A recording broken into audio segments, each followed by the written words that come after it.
Welcome to this short session of taking you through how to develop a winning curriculum Vitae. My name is Kelvin Keya. I'm a life coach, youth mentor, and an advisor in terms of curriculum matters. Today, I'm taking this short time to advise and to bring to speed our young people on how best to develop a winning curriculum Vitae. Now, in the current era, there are many ways of how to develop a curriculum vitae, and there are many ways of how to call a curriculum vitae. Some people call it a resume, some people call it a CV, some people call it a small profile of how you can show yourself for employment or maybe for employment opportunities. Now, to start with, normally at the top, you need to write clearly your details. So you start with your name, you write your phone number, and then you write your email. Long time ago, people used to write their box address, all this kind of many things, but now people are quite fast to check your key information that they are able to get to you. Something else that you need to note is that your email address needs to be very, very professional. Employers are pissed off when they come to contact with email addresses that are not quite professional.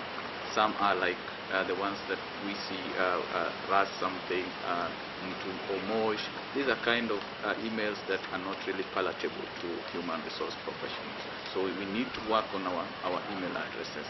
Second, you go to your career objective. A career objective for a just recently graduated student should not be more than 2 lines. Those who have massive work experience can have close to 4 lines of wording of their career objective.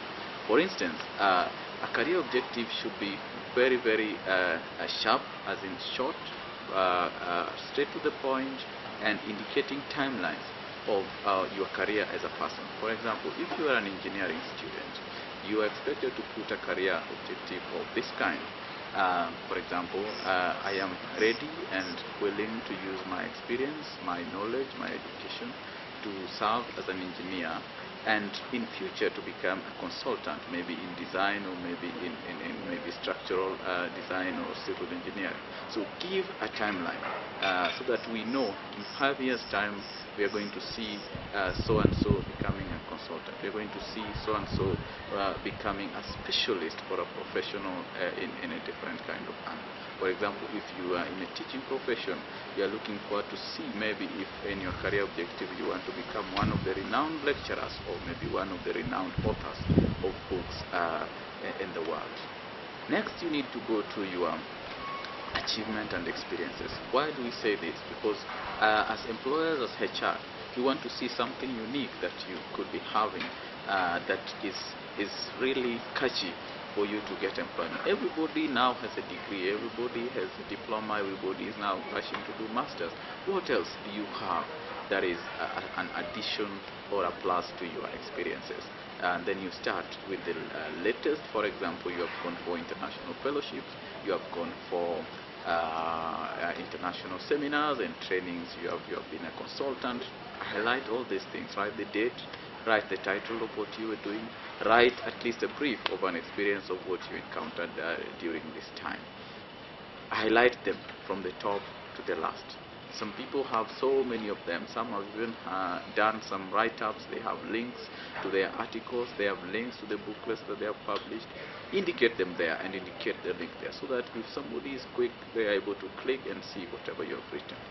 And be keen so that, for example, if you're putting a Facebook link, make sure that your Facebook profile is quite professional, because I may go to your Facebook profile and I found a nude picture. Definitely, I would not consider you as a professional or somebody to be employed. At the next level, you need to indicate your academic qualifications. In this section, you need to start with your latest and, of course, highest. Why do we say this? Sometimes human resource personnel are going through CVs and they want people with masters, and probably you have just put diploma as your latest qualification. How do you expect somebody to go through 100 CVs to check people who have masters, and yet your first qualification which you have put is this diploma? You will definitely be pushed out of the recruitment process. So we ask you to put the highest and the most recent. So for example, if you had a master's, you need to put your master's, and then later on you say, okay, of course, currently I'm doing a diploma. That would be a plus to you. You also need to indicate your other qualification, like for example, computer qualification. Make sure that you mention these qualifications in this aspect or this part of your CV. Next, you need to go to now your work experience. And some people have asked us how to gain work experience. And I know in our future videos we'll be explaining how to get work experience while studying and maybe after studying. Now, again, here you start with your most recent work experience. So you write the name of the organization, your title, and the period in which you have been serving. Underneath it, write the particular objectives, particular duties that you've been handling. For example, you've been a manager of youth programs. You indicate you're managing 1,000 young people on health projects, on education project, on agriculture project, or even on environment project. Indicate them systematically so that when somebody is going through your CV, they're able to see your possible outcomes when you're engaged, your possible skills, your possible experiences by just the virtue of what you place on your CV. Right from the current stage, like for example in your current job, and all through to your past job. Volunteer experiences and internship are also work experience. Depending on how well you document them, they would serve very well as your work years of experience. And just as a guide, whenever you volunteer, whenever you take an internship anywhere, please make sure that you take a recommendation letter. This would serve as a proof that you actually worked somewhere. And regardless of the pay, regardless of whatever you got, it should always amount to work experience. But I would like to just to guide you young people that sometimes the hobbies that we write on our CVs are not actually things that can amount us to get employment. And so if you have to write your hobbies, or if you have been asked, try to check the terms of reference of the position you're applying for and just highlight maybe for example your hobby could be writing. That could be a good hobby for editors, for the communications guys. Maybe you have the hobby of social media, you like working with social media, it could be also a plus.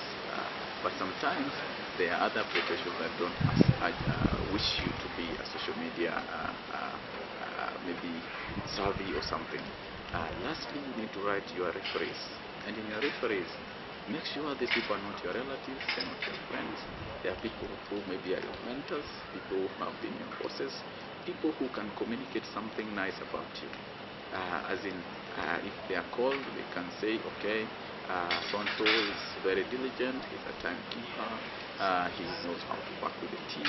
These are the kind of people you need to put as your referees. And of course, inform them in advance that they are actually your referees, so that they're not caught with their pants down just from anywhere somebody's calling them and asking them about you. Sometimes people put referees in their CVs who don't know them, and they are called and they are amazed. And you know, if a human resource personnel calls your person that you mentioned to be your referee and they don't speak well of you, definitely you'll be out of the interview. I wish to thank you very much, and I ask you to follow our links that are flowing below this video for more trainings, and you can contact us on a one-on-one. You can call us in your institution. You can call us to speak to your university students. Thank you very much. Cheers.